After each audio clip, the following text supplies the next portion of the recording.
Welcome back for our Week 10 NFL IDP defensive back waiver wire breakdown.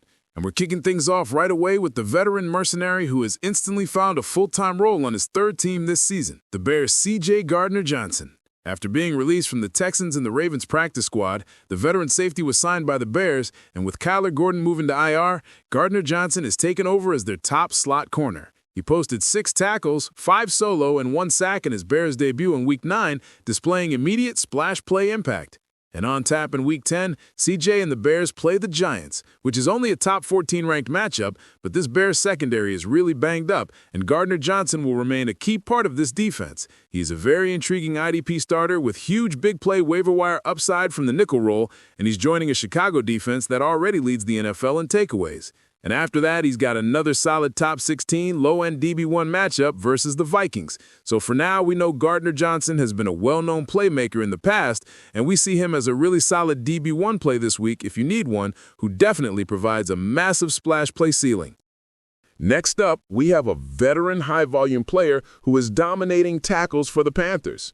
Trevon Moehrig is living up to his reputation as a run-stopping safety. He is currently leading the secondary with 55 total tackles, with 31 solo and the sack through 9 games, giving him a reliable 6+ tackles per game average.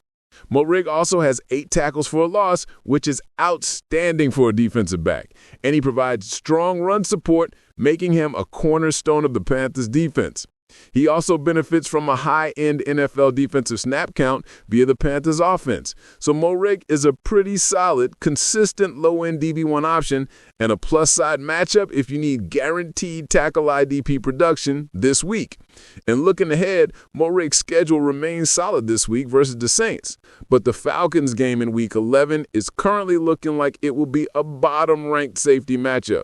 However, we can look his way again if we need to in Week 12 when they face the 49ers, which is currently another great matchup. So stash him if you can, if you think you're going to need him. And for the last guy, we're digging pretty deep. So keep that in mind. In standard formats, you'll likely have plenty of bigger names who've been doing it a lot longer than this 2025 third-round rookie. The New Orleans Saints safety, Jonas Sanker, had a quieter stretch back in Week 7 and 8. But he got right back at it in Week 9 versus the Rams, recording 8 total tackles with 5 solo, 3 assists, and a fast breakup. And through 9 games, Sanker has recorded 46 total tackles, 4 pass breakups, 1 interception, and a fumble recovery. His instincts in zone coverage and willingness to tackle in space have stood out, and reportedly, he plays with poise well beyond him being a rookie.